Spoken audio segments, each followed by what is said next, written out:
सर्वांना तारणाऱ्या प्रभू येशू ख्रिस्ताच्या नावामध्ये सलाम. सलाम. पुन्हा एक वार प्रभूने ही सुंदर सकाळ अ, आपल्या जीवनाकरिता दिली. त्याला गौरव, त्याला महिमा आणि त्याला सन्मान प्राप्त हो. तो स्तुतीस अत्यंत पात्र आणि भययोग्य प्रभू आहेत. त्यालाच आदर मिळो. या आपण आजच्या भक्तीला सुरुवात करत असताना सगळ्यात अगोदर आपण स्तोत्र वाचन करणार आहोत आणि त्यानंतर प्रार्थना करू आणि त्यानंतर एक गीत गाऊन मग वचनाकडे आपण वळणार आहोत. अ, आजचं जे स्तोत्र आहे ते आहे स्तोत्र संहिता 95. स्तोत्र संहिता 95 ते आज आपण वाचूया आणि त्यानंतर त्यातून थोडक्यात बोध ऐकू आणि मग आपण पुढे जाऊया. स्तोत्र संहिता 95 मी आपल्या सर्वांकरिता वाचत आहे. उपकार स्मरणाचे गीत. या होया आपण परमेश्वराचा जय जयकार करू. आपल्या तारण दुर्गाचा जय जयकार करू. उपकार स्मरण करीत आपण त्याच्या पुढे जाऊ. स्तोत्रे गात त्याचा जय जयकार करू. कारण परमेश्वर थोर देव आहे. सर्व देवाहून तो थोर राजा आहे. त्याच्या हाती पृथ्वीची खोल स्थले आहेत. पर्वतांची उंच शिखरे ही त्याचीच आहेत. समुद्र त्याचा आहे. त्यानेच तो उत्पन्न केला. कोरडी भूमी ही त्याच्याच हाताने घडविली गेली. या होया परमेश्वर जो आपला उत्पन्न करता, त्याच्या पुढे आपण गुडघे टेकू. त्याची उपासना करू, त्याला नमन करू. कारण तो आपला देव आहे आणि आपण त्याच्या कुरणातील प्रजा, त्याच्या हातचा कळप आहोत. आज तुम्ही त्याची वाणी ऐकाल तर किती बरे होईल. मरीबा येथल्याप्रमाणे रानात मत्सा येथील प्रकरणाच्या दिवशी केल्याप्रमाणे तुम्ही आपले मन कठीण करू नका. मरीबा येथल्याप्रमाणे रानात मत्सा येथील प्रकरणाच्या दिवशी केल्याप्रमाणे तुम्ही आपले मन कठीण करू नका. तेव्हा तुमच्या वडिलांनी जरी माझी कृती पाहिली होती, तरी त्यांनी माझी परीक्षा केली व मला पारखले. 40 वर्षे त्या पिढीचा मला वीट आला. मी म्हणालो, हे बहकलेल्या मनाचे लोक आहेत. यांनी माझे मार्ग जाणले नाहीत. म्हणून मी रागाने शपथ वाहून म्हणालो, हे माझ्या विसाव्यात निश्चित येणार नाहीत. आमेन. देवबाप करो या वाचलेल्या स्तोत्राद्वारे आपल्या सर्वांना तो आशीर्वादित करो. खूप सुंदर हे स्तोत्र आहे जे त्या देवाचं महानपण, त्याचा अतिउच्चपण आणि त्याची सर्व श्रेष्ठता प्रगट करणारा आहे. या ठिकाणी आपल्याला शिकायला भेटतं की जे देवाचं उपकार स्मरणाचं गीत याला म्हटलेलं आहे आणि विशेष करून स्तोत्रकर्ता जो आहे तो त्याच्या लोकांना जणू काय त्याचं जय जयकार आणि त्याची स्तुती आराधना करण्याकरिता आमंत्रित करत आहे. आणि का बरं त्याला जय जयकार द्यावा, का त्याची उपकार स्तुती करावी, का त्याचं उपकार स्मरण करावं? कारण वचन 3 सांगतं. सगळ्यात अगोदर वचन 1 मध्ये सांगितलं की तारण दुर्गाचा जय जयकार करा. 2 शब्द वापरलेले आहेत. आपण या होया आपण परमेश्वराचा जय जयकार करू. आपल्या तारण दुर्गाचा जय जयकार करू. विशेष करून या स्तोत्राची जी भर आहे, या स्तोत्राचं जे मुख्य केंद्र आहे ते हेच आहे की देवाने भूतकाळामध्ये त्याच्या लोकांना कशा प्रकारे अद्भुत रीतीने भयंकर अशा समस्यांमधून सुटका दिलेली आहे. आणि हा फक्त समस्याच नाही तर त्यांच्या जीवनाचा नाश होणारी ती स्थिती होती. परंतु देवाने अद्भुत रीतीने त्यांना त्यातून सोडवलं. सगळ्यात अगोदर मिसर देशातून इस्रायल लोकांना सोडवलं. त्यानंतर आणखी पुढे येत असताना मोठा भयंकर मोठा समुद्र आहे, त्या समुद्रातून त्यांना सुखरूप त्याने वाचवलं. त्यानंतर आणखी पुढे येत असताना अरण्यामध्ये भटकत असताना त्यांना अन्न पुरवलं, पाणी पुरवलं. आणि इतकंच नव्हे तर या सर्व स्थितीमध्ये आणखी पुढे येत असताना आपल्याला पाहायला भेटतं की जे अभिवचन त्याने त्यांच्या पूर्वजांना दिलेलं होतं, अब्राहमाला, इसाक, याकोब यांना, ते अभिवचन तो पूर्ण करत आहे. त्या संतानाला तो वचनदत्त देशामध्ये घेऊन जात आहे. परंतु मधल्या काळातील जी पिढी आहे, जी मिसर देशातून ज्या पिढीला बाहेर काढलं, ती देवाच्या विरुद्ध कुरकुर करणारी आणि देवाच्या विरुद्ध वागणारी होती. आणि त्याच वर्णन इथं शेवटचे वचन करत आहेत. पहा वचन 8 पासून पुढे ज्या ठिकाणी एक प्रसंग त्याचं इथं आपल्याला वर्णन पाहायला भेटेल, ज्या ठिकाणी मस्सा या ठिकाणी घडलेलं ते प्रसंग होता. आणि त्या ठिकाणी आपल्याला पाहायला भेटतं की त्या ठिकाणी लोकांनी जे आहे पाण्याकरिता आणि जेवणाकरिता देवाच्या विरुद्ध त्यांनी कुरकुर केलेली होती. आणि त्याचा परिणाम काय झालेला आहे आणि ते वारंवार एकच म्हणायचे, की तू आम्हाला या ठिकाणी मारण्यासाठी आणलंस. आम्ही मिसर देशातच त्या दास्यत्वातच बरे होतो. आम्ही त्या ठिकाणीच बरे होतो. ते देवावरील नाराजगी जणू काय देवावरती आक्षेप घेणारे आणि देवाच्या विरुद्ध बोलणारे अशा प्रकारचे ते लोक होते आणि म्हणून आपण पाहतो वचन 10 मध्ये की 40 वर्ष त्या पिढीचा मला वीट आला देवा म्हणतो. कुरकुर करणाऱ्या लोकांचा देवाला वीट आहे भयंकर रीतीने. आणि विशेष करून हे लोक म्हणायचे की आम्हाला त्या ठिकाणी तुम्ही मारण्याकरिता आणलं. देवा म्हणे नक्कीच तुमच्या इच्छेप्रमाणेच मी करणार म्हणे. आणि त्यांना त्या पिढीला देवाने 40 वर्ष त्या भागामध्ये भटकवायच लावलं आणि त्याचं शेवट आपल्याला पाहायला भेटतं की त्या पिढीला देवाने त्याच ठिकाणी मारून टाकलं. परंतु त्याच्यानंतरची जी नवीन पिढी आहे त्यांना देव वचन देशामध्ये घेऊन गेलेला आहे. आणि मग अशा वेळेस आपल्याला पाहायला भेटतं की आता याचं आठवण स्तोत्रकर्ता जो आहे तो त्याच्या लोकांना करून देत आहे की त्या लोकांप्रमाणे तुम्ही होऊ नका.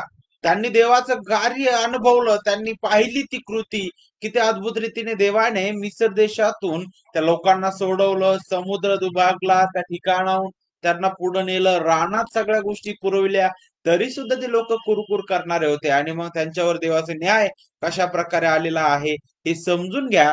अशा प्रकारे स्तोत्रकर्ता म्हणत आहे. आणि पहा पुढे काय सांगितलेलं आहे की म्हणून या सर्व प्रसंगामध्ये देव विश्वसनीय होता, ते लोक विश्वसनीय नव्हते. तो एका प्रकारे ज्या प्रकारे मेंढपाळ मेंढरांना सर्व स्थितीमध्ये घेऊन जात आहे, मेंढर जरी बहकण्याचा प्रयत्न करत आहे तरी मेंढपाळ जो आहे तो आपल्या काठीने त्यांना पुन्हा लाईनवर घेऊन येत आहे. अशा प्रकारेच तो जुन्या करारातील महान उत्तम मेंढपाळ म्हणूनच त्या कळपाला त्या इस्रायल लोकांना पुढे घेऊन जात आहे. आणि पहा वचन 7 त्याच प्रकारे वापरण्यात आलेला आहे. वचन 6 आणि 7 या हो या परमेश्वर जो आपला उत्पन्न करतात त्याच्या पुढे आपण गुडघे टेकू. का बरं त्याच्या पुढे गुडघे टेकायचंय? कारण तो आपला उत्पन्न करता आहे. आणि पुढे काय त्याचीच उपासना करू. त्याला सोडून अन्य देव नाही. त्याला सोडून दुसऱ्या ठिकाणी आपण नमूच शकत नाही. कारण तो एकमेव अनन्य आणि एकमेव जिवंत देव आहे. वचन 7 काय सांगतं? कारण तो आपला देव आहे. तो आपला महान निर्माण करता आहे. तो आपला प्रभू आहे. आपण त्याच्या कुरणातील प्रजा, त्याच्या हातचा कळप आहोत. बघा मेंढपाळ आणि मेंढर त्याच्या प्रकारचं चित्रण इथं उभं केलेलं आहे. आणि पहा पुन्हा एक वार हा स्तोत्रकर्ता जो आहे तो या वचनाद्वारे वचन 1 कडे आपलं लक्ष केंद्रित करू इच्छितो की तो आपला मेंढपाळ आहे. आणि खरंच आपण त्याच्या कुरणातील प्रजा, त्याच्या हातचा कळप आहोत. इस्रायल लोक त्याच्या कुरणातील प्रजा, त्याचा कळप होण्यासाठी बिलकुल लायक नव्हते. कारण ते त्याच्या विरुद्ध वागणारेच होते. परंतु स्वतःहून त्याने त्यांना आपला कळप आणि आपली प्रजा म्हणून केलेला आहे. आणि त्याच प्रकारे आपल्या जीवनाबद्दल सुद्धा आपण विचार करू शकतो, की आपण एकेकाळी आपला भूतकाळ कसा होता. एकेकाळी आपण तर त्या जिवंत देवाला पारखे झालेलो, त्या जीवनाला पारखी झालेले आपण असे होतो. आपल्या अपराधामध्ये, पातकामध्ये मेलेले होतो. त्या जिवंत देवापासून दुरावलेले होतो. अंधकाराची प्रजा होतो. या जगातील अधिपतीच्या धोरणाप्रमाणे आपण चालणारे होतो. आणि जणू काय आपण जे आहोत ते सर्व बहकलेल्या अवस्थेमध्ये होतो. आपण आपला मार्ग धरलेला होता. परंतु खरंच देव दया संपन्न आहे आणि खरंच त्याने ती दया आपल्यावर विपुलपणे केली. जी जगाच्या स्थापनेपूर्वीच त्याने त्याची निवडलेली लोक आहेत त्याच्या प्रती त्याने योजून ठेवलेली होती. ती दया, ती कृपा, त्याचं ते सार्वकालिक प्रेम त्याने त्याच्या प्रिय पुत्राच्या ठायी ते प्रगट केलं. त्या प्रिय पुत्राने आमच्या तारणाऱ्या ख्रिस्ताने त्या उत्तम मेंढपाळाने आपल्याकरिता त्या वधस्तंभावर आपला प्राण दिला. तो मृत्यू पावला आणि तिसऱ्या दिवशी पुनरुत्थित झाला. आज त्या ख्रिस्ताद्वारे आपण त्याच्या कुरणातील प्रजा, त्याच्या हातचा कळप झालेलो आहोत. आणि नक्कीच मग ज्यावेळेस आपण या गोष्टीबद्दल विचार करतो तर त्या जिवंत देवाचं गौरव केल्याशिवाय आपण राहू शकत नाही. आणि नक्की ज्या प्रकारे स्तोत्र 95 आणि वचन 1 मध्ये तो उत्साहित करत आहे तर नक्कीच आपले अंतःकरण याद्वारे उत्साहित होईल की या हो या आपण परमेश्वराचा जय जयकार करू. आपल्या तारणदुर्गाचा जय जयकार करू. उपकार स्मरण करीत आपण त्याच्या पुढे जाऊ. स्तोत्रे गात आपण त्याचा जय जयकार करू. या आपण आजच्या या भक्तीला सुरुवात करत असताना सगळ्यात अगोदर प्रार्थना करू आणि त्यानंतर आपण एक गीत आपण गाऊया. आपल्यामध्ये पाळक साहेब आहे त्यावेळेस सुरुवातीची प्रार्थना करतील. प्रार्थना करूया. पवित्र आणि जिवंत प्रभू, आजच्या या नवीन दिवसाबद्दल, आशीर्वादित आनंदित दिवसाबद्दल आम्ही मनापासून तुला गौरव देतो, मनापासून तुला धन्यवाद देतो, मनापासून तुझी उपकार स्तुती करतो.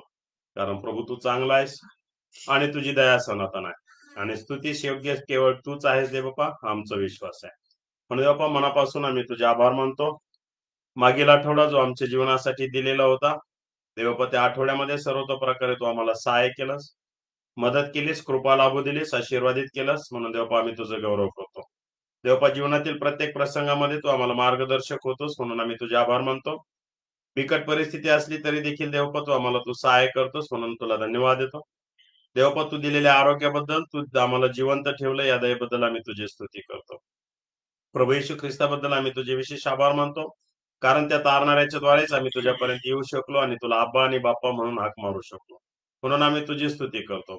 देवबापा आज होणारी भक्ती आशीर्वादाच कर, आज होणारं वचन आशीर्वादाच कर, गीत गायन आशीर्वादाच कर.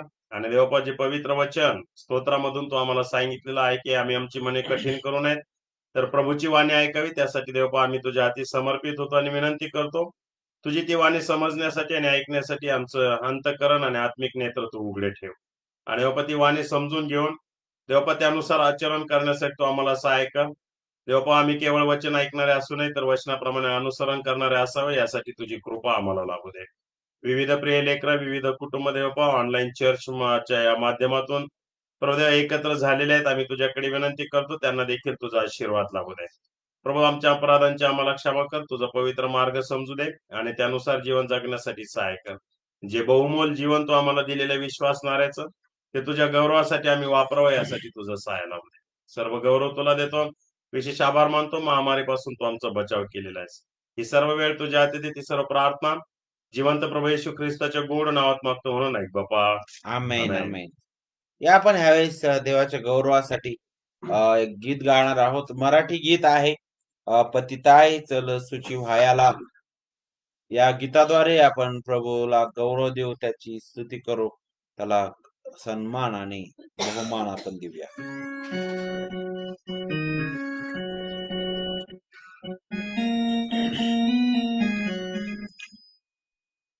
पतिताय चल सुची व्हायाला, प्रभू येशू पदास धरी.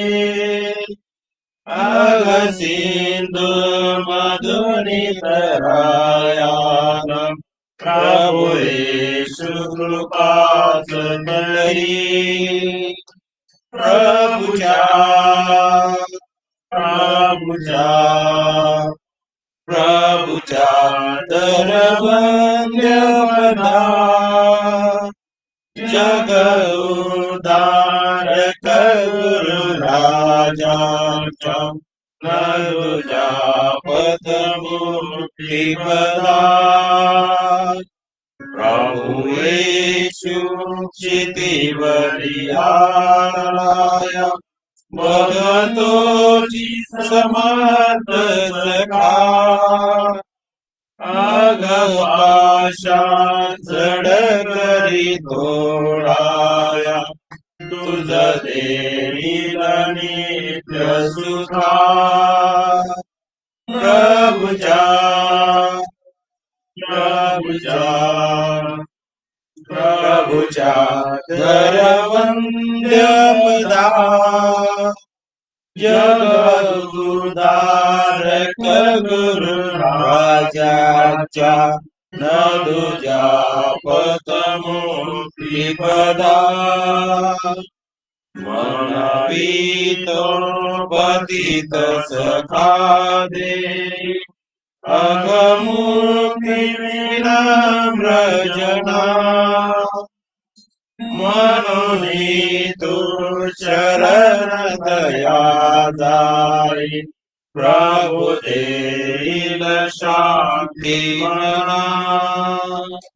प्रभुच्या प्रभुच्या प्रभुच्या दरवंद्य पदा, जगदुद्धारक गुरु राजाच्या, न तुझा पदमुक्ती पदा मनुजांच्या हरियज्ञातापा प्रणती करुणा करीतो प्रभु पाशी चल जगुनी बाबा शरणागत तारकतो प्रभुच्या प्रभुच्या प्रभुच्या नरवंद्यवदार जगतारक गुरु राजाच्या तुझा पदमुक्ती पदा. खरंच केवळ ख्रिस्तच आहे जो महान सामर्थी प्रभू, जो आपल्या पापांची क्षमा करणारा आणि त्यापासून शुद्ध करणारा. केवळ ख्रिस्तच आहे.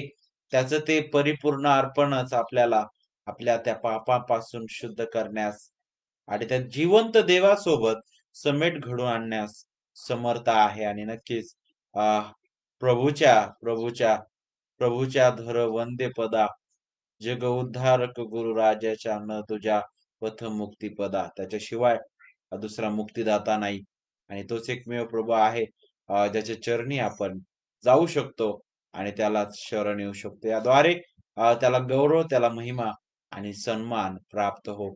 या आपण आजच्या या वेळी आपल्या विषयाकडे देवाच्या वचनाकडे आपण वळणार आहोत आणि आपण या दिवसामध्ये विशेष करून उत्तम मेंढपाळ हा विषय घेऊन पुढे जात असताना आतापर्यंत 3 भाग आपण संपवलेले आहेत. आज चौथ्या भागामध्ये आपण आलेलो आहोत आणि चौथा भाग जो आहे त्याच्या अंतर्गत आज आपण आणखी एक सत्य आपण शिकणार आहोत आणि ते म्हणजे काय, उत्तम मेंढपाळ मेंढरांचे जीवन. आणि त्याकरिता आज आपला जो संदर्भ आहे तो आहे वचन 10 आणि वचन 11. योहान शुभवर्तमानाचा 10वा अध्याय आणि वचन 10 आणि 11 आपण त्याकडे आपलं लक्ष केंद्रित करणार आहोत. आपण वाचूया योहान शुभवर्तमान याचा 10वा अध्याय वचन 10 आणि वचन 11. चोर येतो तो केवळ चोरी, घात व नाश करायला येतो. मी तर त्यांना जीवन प्राप्ती व्हावी व ती विपुलपणे व्हावी म्हणून आलो आहे. मीच उत्तम मेंढपाळ आहे. उत्तम मेंढपाळ मेंढरांकरिता आपला प्राण देतो. किती सुंदर हे वचन आहे, जे त्या महान आणि सर्व सामर्थ्य तारणाऱ्याचं संपूर्ण कार्य जणू काय प्रगट करणारं वचन आहे. आणि नक्कीच आपण विशेष करून या आजच्या विषयाकडे पाहत असताना आपण मेंढपाळ आणि मेंढर ज्यावेळेस आपण अशा प्रकारचा शब्दप्रयोग या ठिकाणी येत आहे तर लक्षात घ्या, मेंढर म्हणजे काय आहे तर नक्कीच मंडळीबद्दल बोललं जात आहे. मेंढपाळ तो ख्रिस्त, तो महान सामर्थी ख्रिस्त, त्याच्याबद्दल आपल्याला विचार करणं गरजेचं आहे. आणि विशेष करून आपला जो विषय आहे या वचनांच्या अंतर्गत तो विषय हाच आहे की उत्तम मेंढपाळ मेंढरांचे जीवन. तो मेंढरांचं जीवन आहे आणि यातून आपण पुष्कळ गोष्टी आपण आज पाहणार आहोत. विशेष करे 2 भागामध्ये किंवा 2 सत्याद्वारे आपण हे वचन जे आहेत आज अभ्यासणार आहोत. त्यामधील पहिलं सत्य आहे की उत्तम मेंढपाळाविना मेंढरांचे जीवन नाही. म्हणजेच याचा अर्थ काय आहे की उत्तम मेंढपाळाविना मेंढर नाहीच जणू काय. आणि त्याच्याबद्दल आपण वचन 10 आणि त्यातील जो पहिला भाग आहे तो आपण अभ्यासणार आहोत, त्यावर आपण उलगडा आपण ऐकणार आहोत. त्यानंतर दुसरं जे सत्य आपण या विषयाच्या अंतर्गत पाहणार आहोत ते म्हणजे उत्तम मेंढपाळ मेंढरांचे जीवन. आणि त्यामध्ये मग वचन 10 त्याचा दुसरा भाग आणि वचन 11 आपण हे दोन्ही वचन त्यामध्ये अभ्यासणार आहोत. तर या आपण पहिल्या या विषयाकडे, पहिल्या या सत्याकडे जाऊया. मेंढपाळाविना, उत्तम मेंढपाळाविना मेंढरांचे जीवन नाही किंवा जणू काय मेंढरच नाही. आणि मग जर आपण याच्याबद्दल विचार करायचा आहे तर आपल्याला थोडक्यात ज्या प्रकारे ख्रिस्ताने इतरही जे उदाहरणं दिलेले आहेत त्याच्याबद्दल सगळ्यात अगोदर विचार करणं गरजेचं आहे. सगळ्यात महत्वाची गोष्ट म्हणजे ख्रिस्ताने एक उदाहरण दिलं होतं जिथं तो म्हणतो की मीच खरा द्राक्षवेल आहे आणि तुम्ही कोण आहात म्हणे फाटे आहात आणि माझा बाप माळी आहे. आता द्राक्ष वेल आणि फाट्यांबद्दल जर तुम्ही विचार केला तर तुम्हाला हे समजेल की उत्तम मेंढपाळाविना मेंढरांचे जीवन नाही याचा अर्थ काय आहे. जर तुम्ही द्राक्षवेलाबद्दल विचार केला किंवा कोणत्याही झाडाबद्दल विचार करा, जोपर्यंत त्या झाडामध्ये, त्या मुळामध्ये त्या फांद्या ज्या आहेत त्या लगटून आहेत, त्याला जोडून आहेत, तोपर्यंत त्या फांद्या जिवंत आहेत. त्यांना जीवन रस पुरवणारं ते काय असतं, ते खोड असतं, ते मूळ असतं आणि त्यावरच त्या फांद्या ज्या आहेत त्या सजीव राहतात. पण तुम्ही जर त्या झाडापासून, त्या वेलापासून जर त्या फांद्या जर कट केल्या, तर त्या फांद्या लगेच निर्जीव होऊन जातात, त्या मरून जातात आणि त्याला फळ कधीच येऊ शकत नाही. त्याचा उपयोग फक्त जाळण्याकरिता होतो. आणि मी एका सांगत आहे, ख्रिस्ताने वारंवार अशा प्रकारची उदाहरणं का दिलेली आहे? कारण हे समजण्याकरिता की मंडळीचं जीवन ख्रिस्त आहे. ख्रिस्ताविना मंडळी मेलेली आहे. ख्रिस्ताविना मंडळीच नाही. आणि विशेष करून पहिलं सत्य आपण अभ्यासत असताना या ठिकाणी आपण पाहत आहोत की उत्तम मेंढपाळाविना मेंढरांचे जीवन नाही. जर तुम्ही जर पाहिलं तर इस्रायलामध्ये आणि पुष्कळ ठिकाणी जर तुम्ही पाहिलं तर मेंढपाळ काय करतो? मेंढरांची काळजी घेतो. असा कोणता मेंढपाळ आहे की तो मेंढरांना स्वतः घेऊन जातो आणि दरीत ढकलून देईल? असा कोणता मेंढपाळ आहे जो आपल्या मेंढरांना घेऊन जाईल आणि त्यांना तिकडं फेकून देईल? नक्कीच असा कोणताच मेंढपाळ करत नाही.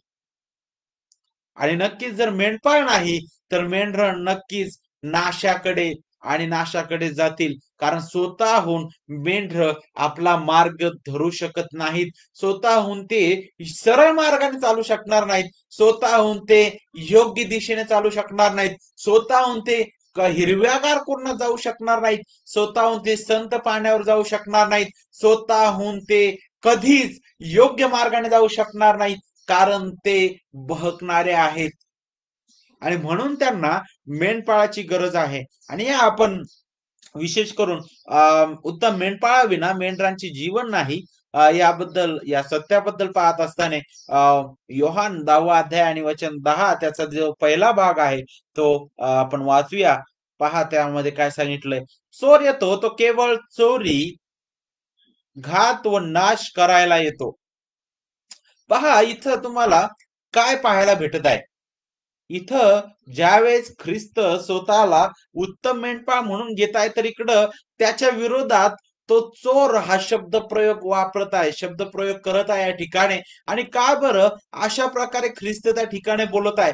जर तुम्ही ख्रिस्ताच्या वेळेची जर स्थिती पाहिली तर तुम्हाला ही पाहायला भेटल की त्या ठिकाणी असे अनेक होते जे इस्रायलावर राज्य करणारे होते, जे इस्रायलाचे पुढारी म्हणून होते, धर्म पुढारी म्हणून. असे याजक, महायाजक असे जे लोक होते ते काय करत होते? ते फक्त स्वतःकडे, स्वतःच्या गरजा, स्वतःचे स्वार्थ, स्वतःच्या किती प्रमाणात आम्ही स्वतः चांगले असू, स्वतःचा सन्मान याच्या मागे ते लागलेले होते. आणि इस्रायल लोकांना, त्या मंडळीला त्या सत्यापासून, नियमशास्त्र काय सांगत आहे खऱ्या अर्थाने त्यापासून ते स्वतःही अलिप्त होते आणि त्यासोबतच त्या लोकांना सुद्धा ते अलिप्तच ठेवत होते. आणि त्यासोबतच आपल्याला पाहायला भेटतं की त्यांनी जणू काय नवीन नियमशास्त्रच जणू काय स्वतःच्या इच्छेने, स्व इच्छेने त्यांनी निर्माण केलेलं होतं, जे त्या मेंढरांकरिता, त्या कळपाकरिता नाशास पात्र असं होतं.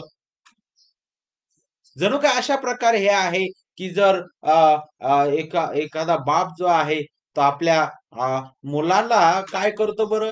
विष देतो, अशा प्रकारचं ते होतं. आणि इथं आपल्याला पाहायला भेटतं की कोणताच बाप तसं करत नाही.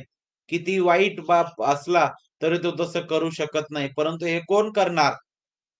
जे दुष्ट आहे, जे भयंकर अशा प्रकारचे आहेत, अशाच प्रकारच्या त्या लोकांबद्दल. आणि विशेष करून इथे ज्यावेळेस चोर येतो तो केवळ चोरी, घात व नाश करायला येतो. 3 शब्द प्रयोग केलेले आहेत त्या ठिकाणी. चोरी, घात आणि नाश. चोराचं येणं कशासाठी असतं?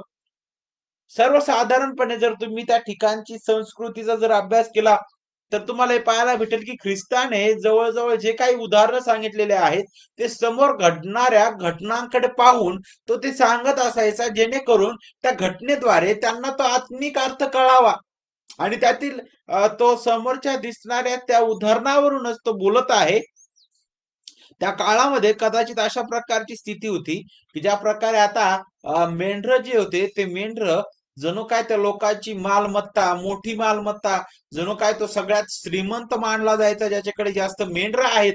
आणि म्हणून काय व्हायचं की रात्रीच्या वेळी किंवा अपरात्री कधी पण चोर काय करायचे, दुसऱ्या रस्त्याने यायचे आणि ते काय करायचे, मेंढरू चोरून घेऊन जायचे. आणि त्यांचा त्या चोरायच्या मागचा हेतू काय असायचा? कदाचित ते मेंढरू चोरून ते खाऊन टाकतील किंवा ते विकून टाकतील किंवा त्याचा नाश, त्याचा घात करतील. नक्कीच त्यांच्या हातामध्ये, त्या चोरांच्या हातामध्ये जर ते मेंढरू केलं तर ते त्याचा आयुष्य जणू काय त्यांच्या हातामध्येच गेल्यासारखं आहे. आणि मग इथं ज्यावेळेस ख्रिस्त अशा प्रकारचा शब्द प्रयोग करत आहे की चोर येतो तो केवळ चोरी व घात व नाश करावयाला येतो, तर नक्कीच तो त्या पुढाऱ्यांकडे पाहून बोलत आहे. आणि हे जे शब्द आहेत ते पुढाऱ्यांना समजत आहेत, कारण त्यांना माहित होतं कशी ही भाषा आहे. या गोष्टी ते अगदी समजून घेणारे होते. ते शास्त्री, परोशी आणि सगळे लोक, त्यांना अगदी स्पष्टपणे ते समजायचं की अरे हा नेमकं कुणाला उद्देशून बोलत आहे. कारण तुम्ही जर या अध्यायातील शेवटचा भाग जर तुम्ही पाहाल तर ते लोक त्याला मारायला उठले होते. याच्याबद्दल आपल्याला शिकायला भेटल, कारण त्या गोष्टी त्यांना लागत होत्या, टोचत होत्या. देव त्यांना डायरेक्टली तिथं बोलत आहे. जणू काय देवाने त्यांना त्या मेंढरांची मेंढपाळ म्हणून ते त्या ठिकाणी ते उभे राहिलेले होते लोकांच्या दृष्टीने, परंतु ते मेंढपाळाच्या वेशात आलेले क्रूर लांडगे अशा प्रकारचे होते आणि जे मेंढरांना सत्यापासून बहकवणारे होते. आणि मग इथे ज्यावेळेस चोर म्हटलेला आहे तर विशेष करून चोर हा शब्द प्रयोग प्रत्येक काळामध्ये, प्रत्येक स्थितीमध्ये लागू आहे. कालच आपण पाहिलं की रिफॉर्मेशन डे, मला असं वाटतं 530रा हा रिफॉर्मेशन डे साजरा करण्यात आला, की 503 वर्षापूर्वी देवाने एक त्याचे सेवक जे आहेत मार्टिन ल्युथर आणि त्यासोबतच इतरही जे त्याची प्रिय लेकरं, त्यांच्याद्वारे त्याने एक धर्म सुधारणा चळवळ किंवा सत्याची जी सुरुवात आहे, सत्याची जी घोषणेची सुरुवात त्या ठिकाणी आपल्याला पाहायला भेटतं. का बरं? कारण त्या भागामध्ये, त्या काळी आपल्याला पाहायला भेटतं की चुकीच्या शिक्षणाद्वारे मंडळीला चुकीच्या मार्गाने आणि जणू काय ख्रिस्ताची मंडळी म्हणून जणू काय ख्रिस्ताची नाही तर त्या ख्रिस्तापासून बहकवण्याचा प्रयत्न चालू होता. त्यांच्यापासून देवाचं वचनाच्या ऐवजी त्यांच्याकरिता मनुष्य जो आहे तो स्वतःला ख्रिस्ताचं स्थान घेऊ इच्छित होता. परंतु मग त्या ठिकाणी ती जी चळवळ आहे देवाने उभी केली, ती कशा प्रकारे की देवाचं वचनच सर्व काय आहे, त्याच्या वचनाच्या अधीन व्हा, देवाच्या वचनाकडे वळा, तेच सत्य आहे. ख्रिस्तच केवळ महान तारणारा आहे. केवळ विश्वास, केवळ कृपेने हे आहे. केवळ विश्वास तो कुणावर? ख्रिस्तावर. आणि हे कुणाकरिता आहे, कशाकरिता आहे? तर केवळ देवाच्या गौरवाकरिता. आणि नक्कीच तारणाचं ते कार्य कशा प्रकारे घडतं ते आपल्या कोणत्या कृत्यावर, कोणत्या कार्यावर अवलंबून नाही. कारण त्या काळामध्ये अशा प्रकारे म्हणायचे की अरे हा, तुम्हाला ख्रिस्तासोबत तुम्हाला आणखी चांगली कृत्य करण्याची गरज आहे. तुम्हाला त्याच्यासोबत मंडळीचा पण आशीर्वादाची गरज आहे. त्याच्याशिवाय तुम्हाला तारण मिळणार नाही. त्याच्यानंतर तुम्हाला बाप्तिस्मा घ्यावा लागेल, प्रभू भोजनामध्ये तुम्हाला सामील व्हावं लागेल. अशा पुष्कळ चुकीचे ज्या प्रथा, चुकीचे जे शिक्षण आहे ते उठलेलं होतं. आणि अशा स्थितीमध्ये केवळ ख्रिस्त, केवळ पवित्र शास्त्र, केवळ कृपा, केवळ विश्वास आणि केवळ देवाच्या गौरवाकरिता ही तत्वच मंडळी गमावून बसलेली होती. आणि त्या जिवंत देवाच्या वचनालाच धरून ते म्हणायचे की आणखी आपल्याला गरज आहे, आपल्याला मंडळीचा अधिकाराची गरज आहे, आपल्याला आणखी याच्यासोबत कर्मकांड करायची गरज आहे, याच्यासोबत आपल्याला आणखी तो जो बसलेला खुर्चीवर बसलेला जो मेन व्यक्ती आहे त्याच्या कानात जाऊन पाप सांगण्याची गरज आहे, जेणेकरून तो आपल्याला क्षमा करेल. आणि ख्रिस्ताकडे जाण्याऐवजी लोकांकडे त्या व्यक्तीकडे जायला लागले. आणि मग ह्या सगळ्या गोष्टींद्वारे ते सत्य जे आहे ते जणू काय बाजूला जणू काय तुडवण्यासारखं ते झालं. आणि त्याच प्रकारे जणू काय हे त्या मंडळीकरिता जणू काय नाशाकरिता घेऊन जाणार होतं. परंतु देव दया संपन्न आहे. ख्रिस्त हा उत्तम मेंढपाळ आहे. तो त्याच्या मेंढरांना कधीच गमावू देणार नाही. आणि म्हणूनच आपण ते प्रत्येक काळामध्ये पाहतो की अशा प्रकारचे चोर प्रत्येक काळामध्ये आपल्याला पाहायला भेटतील, जे देवाचं सत्य वचनाचा विपर्यास करणारे आहेत.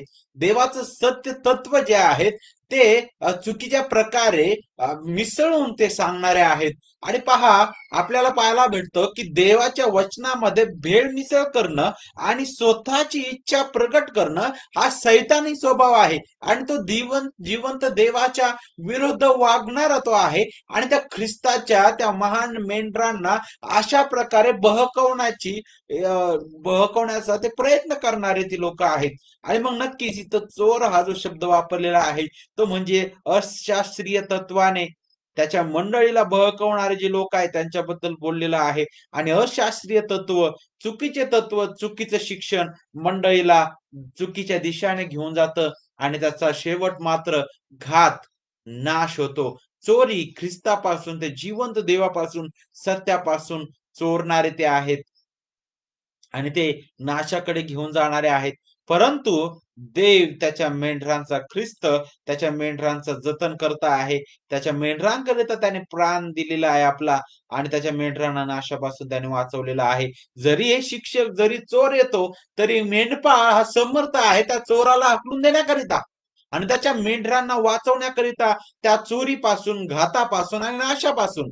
बघ ती चोरी कशापासून आहे? त्या जिवंत सत्य ख्रिस्तापासून दूर नेणं. घात कशापासून आहे? की ज्यावेळेस ख्रिस्तापासून ज्यावेळेस विश्वासणारा म्हणणारा किंवा मंडळी जे आहे ज्यावेळेस ख्रिस्ताला सोडून त्या जिवंत देवाच्या त्या वचनाला, सत्य सुवार्तेला सोडून जर बहकते तर नक्कीच तिथे घात आणि नाश अटळ आहे. आणि मग नक्कीच अशा स्थितीमध्ये आपल्याला हे शिकायला भेटतं की ज्या ठिकाणी ख्रिस्त नाही, ज्या मंडळीमध्ये ख्रिस्त नाही, ख्रिस्ताचं गौरव नाही, त्याची सत्य सुवार्ता नाही, त्या ज्या मंडळीचा अधिकार देवाचं वचन नाही, ज्या मंडळीचा मस्तक ख्रिस्त नाही, ज्या मंडळीचा प्रभू ख्रिस्त नाही, ज्या मंडळीचा विश्वास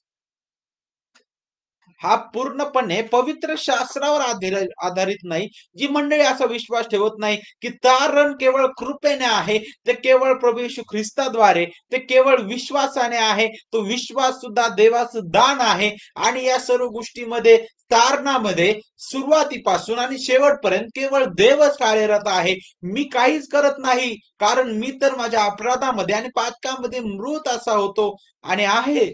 परंतु ख्रिस्तामध्ये तो आपल्याला ते जीवन देतो आणि तेही विपुल जीवन देतो. आणि नक्कीच मग ज्या मंडळी जी आहे ते अशा प्रकारे विश्वास ठेवते की ख्रिस्त केवळ देवाचं वचनच आमचा अधिकार आहे आणि केवळ त्याच्या गौरवास्तव ते आहे. नक्कीच ती मंडळी जी आहे ती जिवंत आहे.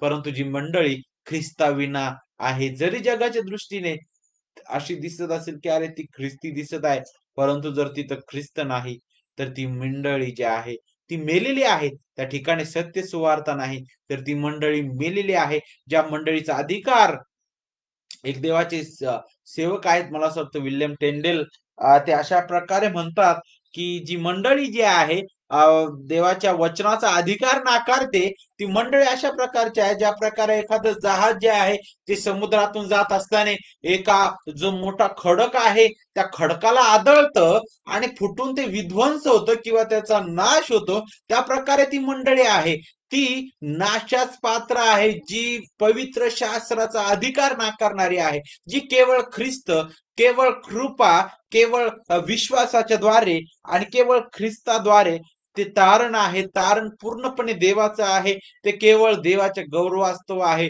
ज्यावेळेस आपण हे नाकारतो, नक्कीच आपण जिवंत देवाच्या पासून बहकलेले आणि नाशाकडे धावणारे आहोत. आणि पहिलं सत्य आपल्याला त्याच्याबद्दलच मार्गदर्शन करणारं आहे, की ख्रिस्ताकडे आपलं लक्ष लावणं गरजेचं आहे, की तो उत्तम मेंढपाळ आहे आणि उत्तम मेंढपाळच मेंढरांचं जीवन आहे. तो त्यांना हिरव्यागार कुरणात घेऊन जातो, त्यांना संत पाण्यावर नेतो, तो त्यांचा जीव ताजातवाना करणारा आहे, तो त्यांना सर्व प्रसंगापासून सोडवणारा आहे आणि तो सर्व गोष्टीमध्ये त्यांचं जतन करणारा आहे. आणि म्हणून जर तो मेंढपाळच नाही तर मेंढरांचं जीवनच असुरक्षित आहे आणि ते बहकलेले आणि जणू काय नाशाकडे जाणारे आहेत.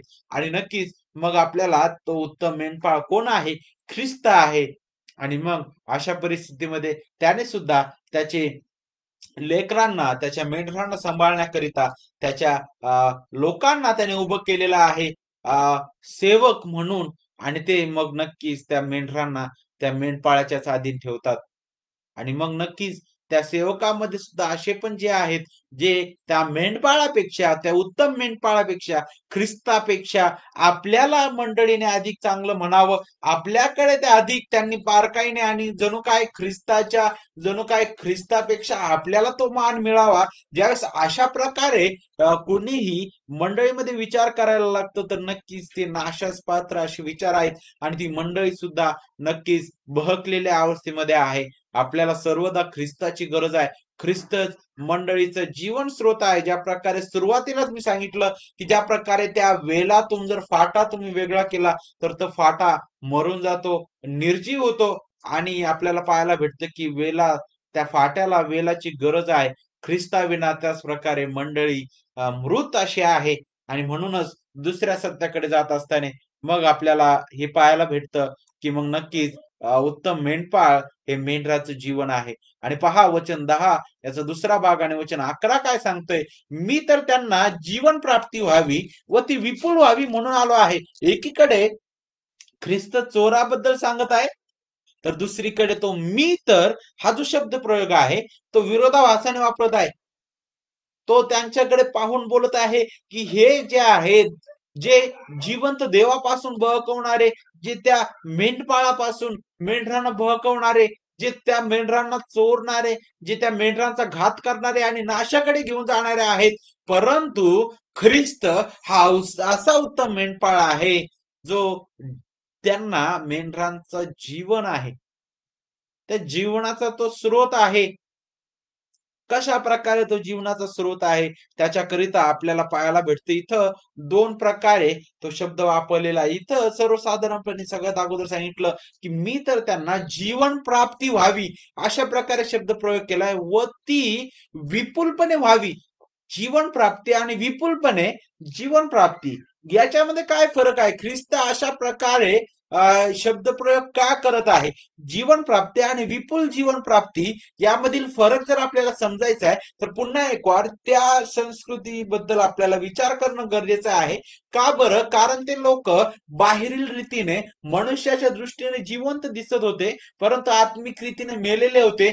जरी ते लोक त्या मंडळीचे मेंढपाळ म्हणून त्या ठिकाणी उभे होते, शास्त्री परुषी आहेत, त्यांना तो म्हणत आहे की तुम्ही कसे आहात? म्हणे चोर लुटारू आहात, जे त्या मंडळीला त्या ख्रिस्तापासून दूर घेऊन जाणारे, नियमशास्त्राचा विपर्यास करणारे असे ते होते. आणि जणू काय बाहेरील ते जीवन ते व्यक्त करणार आहे. आणि त्यासोबतच ज्यावेळेस ख्रिस्त बी इथं म्हणत आहे की मी तर त्यांना जीवन प्राप्ती व्हावी. जे अरेबिक जे भाषांतर आहे त्याच्यामध्ये इथं हा जो जो शब्द आहे विशेष करून सरळ सरळ वापरलेला आहे. आणि तो म्हणजे की त्यांना सार्वकालिक जीवन प्राप्त व्हावे म्हणून काय सांगितलेलं आहे? आलो आहे म्हणे. त्यांना कुणाला? त्या मेंढरांना. ते मेंढर कसे होते बरं? का बरं त्यांना जीवनाची गरज होती?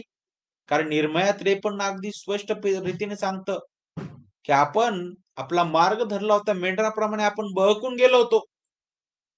आणि रोमकारास पत्र इतर पुष्कळ वचनं आहेत, परंतु रोमकारास पत्र अध्याय 3 मला खूप आवडतं. जे काय करतं त्या मनुष्याची पूर्ण भ्रष्टता अगदी स्पष्ट रीतीने दाखवतं की मनुष्य कसा आहे.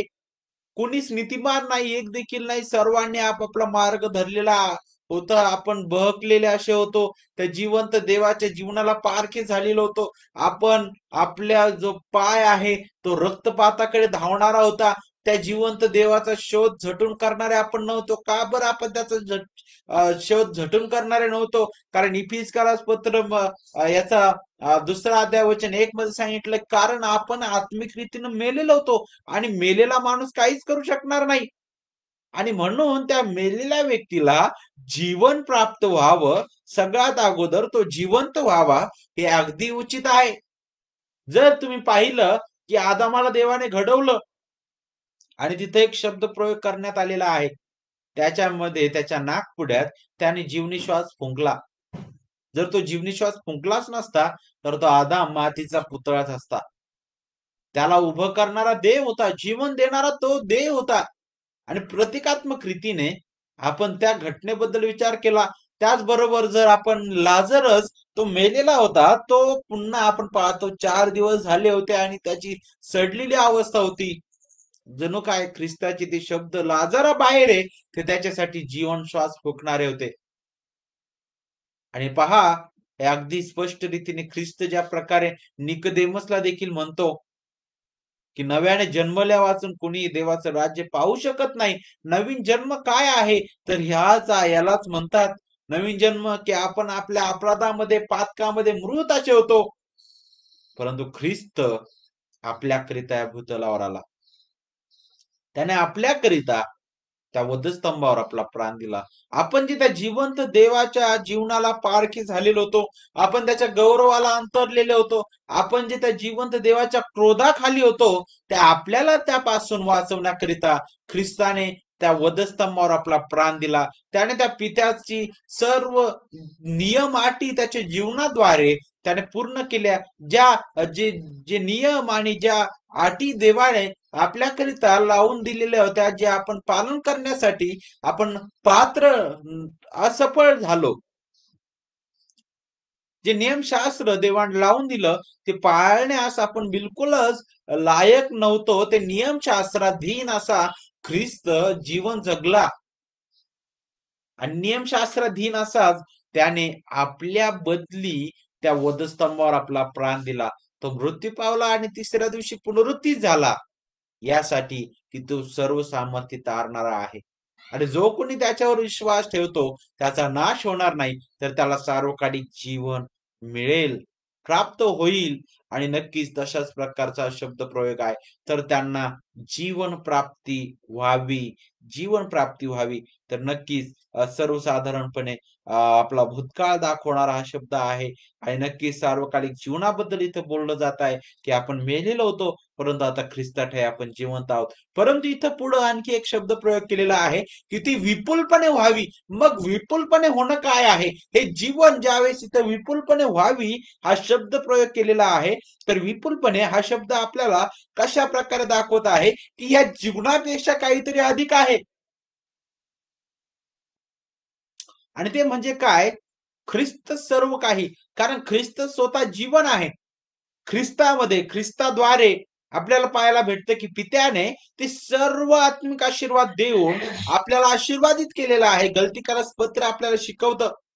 मला वाटतं इफिसकारास पत्र देखील मला पहिला अध्याय वचन 3 मध्ये आपल्याला त्याबद्दल सांगितलेलं आहे. त्यामध्ये आपण पाहतो की ख्रिस्तामध्ये आपल्याला पाहायला भेटतं की त्या जिवंत देवासोबत आपला समेट घडून आलेला आहे. जे आपण दोषी होतो ते ख्रिस्तात ठाई आपण निर्दोष ठरवण्यात आलो, नीतिमान ठरवण्यात आलेलो आहोत. ख्रिस्त एकमेव मध्यस्थ आहे. त्याच्याद्वारे पिता अगोदर जो आपला शत्रू म्हणून ज्याचा क्रोध आपल्यावर होता, आता आपण त्याची लेकरं म्हणून ख्रिस्ताद्वारे त्याच्या समोर येऊ शकतो. आणि पहा, जीवन प्राप्ती व्हावी म्हणून ती कशा प्रकारे व्हावी? विपुल व्हावी. ख्रिस्ताठाई त्याने ते सर्व आत्मिक आशीर्वाद विपुलपणे त्याच्या त्या लेकरावर विश्वासणाऱ्यांना त्याने दिलेले आहेत. ते विपुलपणे आहेत. त्याची कृपा विपुल आहे. त्याद्वारे मिळणारा ते तारणाचा आनंद जो आहे तो विपुल आहे. त्याची पूर्णता ख्रिस्त आहे. त्याद्वारे मिळणारा ते गौरव जे आहे ते विपुल आहे. ते जिवंत देवाचं गौरव करणारा आहे आणि त्याद्वारे मिळणारी शांती सुद्धा विपुल आहे. ती कधी न संपणारी आहे. ख्रिस्त म्हणतो जग देतं त्या प्रकारे शांती मी देत नाही म्हणे तुम्हाला. विपुल शांती, त्याचं प्रेम, त्याची कृपा आणि सर्व काही आपल्याला विपुलतेने प्राप्त झालेला आहे. ख्रिस्त हा आपल्यासाठी सर्व काही आहे. विपुलपणे व्हावी हा शब्द आपल्याला ख्रिस्ताचं सर्वश्रेष्ठ पण देखील दाखवतो आणि विशेष करून यासाठीच म्हणतो म्हणून आलो आहे. ख्रिस्ताचा या भूतलावर येण्याचा मुख्य उद्देश काय होता की त्याच्या मेंढरांना जीवन द्यावं. मेंढरांचा जीवन श्वास ख्रिस्त आहे. मंडळीचा जीवन रस ख्रिस्त आहे. मंडळीचा पुरवठा करणारा ख्रिस्त आहे.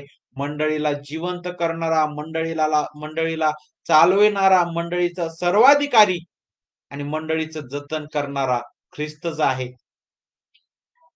आणि म्हणूनच वचन 11 मध्ये सांगितलं, मीच उत्तम मेंढपाळ आहे. मला असं वाटतं त्याचे जे 7 मी आहे त्याच्यामधील हा एक 5वा मी आहे कदाचित आणि ज्या ठिकाणी तो म्हणत आहे मीच, याचा अर्थ ख्रिस्ताला सोडून दुसरा उत्तम मेंढपाळच नाही. मग जे कोणी या भूतलावर ख्रिस्ताने त्याच्या मंडळीचं राखण करण्याकरिता, त्याच्या मंडळीला वचनाद्वारे सुशोभित करण्याकरिता ठेवलेले आहेत, ते कोण आहेत? त्यांना सुद्धा मेंढपाळ म्हटलेलं आहे. परंतु त्यांच्या वरचा अतिउच्च मेंढपाळ ख्रिस्त आहे. आणि म्हणून हे जे मेंढपाळ आहेत, जे मंडळीमध्ये आज कार्य करत आहेत, त्यांनी त्या उत्तम मेंढपाळाच्या अधीन होणं गरजेचं आहे आणि मंडळीला सुद्धा त्या उत्तम मेंढपाळाच्याच अधीन करणं गरजेचं आहे. कारण उत्तम मेंढपाळ मेंढरांकरिता आपला प्राण देतो. ज्यावेळेस पौलाला तेथील मंडळी म्हणत होती की मी अपोल्लोसाचा, मला असं वाटतं करिंथ येथील मंडळी त्यामध्ये पुष्कळ भेद होते. अशा वेळेस पौल म्हणतो की मी तुमच्यासाठी प्राण दिला नाही म्हणे, तर ख्रिस्ताने तुमच्याकरिता प्राण दिलेला आहे. तुम्ही सर्व आणि मी स्वतः ख्रिस्ताचा आहे. आणि नक्कीच हे सगळ्याला समजणं गरजेचं आहे की ख्रिस्तच सर्व काही आहे. मंडळीचं जीवन ख्रिस्त आहे. मंडळीचं जगणं ख्रिस्तच असायला पाहिजे. मंडळीचं गौरव ख्रिस्त आहे. मंडळीचा मुकुट ख्रिस्त आहे. मंडळीचं ध्येय ख्रिस्त आहे. ख्रिस्ताला सोडून जी मंडळी आपलं जीवन जगते किंवा ख्रिस्त पण आहे त्याला प्लस प्लस जर करत बसणारी मंडळी आहे, ती सुद्धा मंडळी नरकास पात्र आणि जिवंत देवापासून बहकलेली आहे. केवळ ख्रिस्त मंडळीचं मस्तक आहे. केवळ ख्रिस्त मंडळीचं जीवन आहे. केवळ ख्रिस्त मंडळीचा प्रभू आहे. केवळ ख्रिस्त मंडळीचा कोनशिला आहे आणि केवळ ख्रिस्त मंडळीचा केंद्र आहे. आणि म्हणूनच मंडळी त्या ख्रिस्ताची साक्षी आहे. म्हणूनच ख्रिस्ताची वधू तिला म्हटलेला आहे. आणि पहा, त्या मंडळीकरिताच ख्रिस्ताने आपला प्राण दिला. त्यासाठी की त्या मंडळी सोबत ती मंडळी जिवंत असावी. आणि पहा, त्या मंडळीकरिता तो या भूतलावर आला होता. तो आज त्या मंडळीकरिता स्वर्गामध्ये महायाजक म्हणून विनवणी करत आहे पित्याकडे आणि तो पुन्हा त्याच्या मंडळीकरिता आणि त्या मंडळीसोबत सार्वकालिकतेमध्ये राज्य करण्याकरिता या भूतलावर येणार आहे. ख्रिस्तच सर्व काही आहे आणि ख्रिस्तच सर्वश्रेष्ठ आहे.